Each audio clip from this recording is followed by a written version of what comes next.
خدا دیدم با دست‌های سرد و خاکی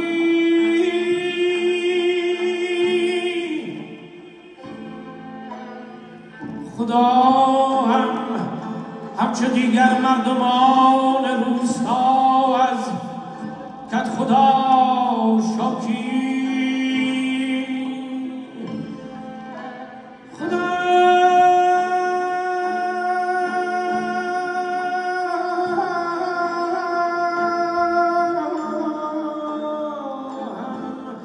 اشکایش را تویی میکرد روی کشتار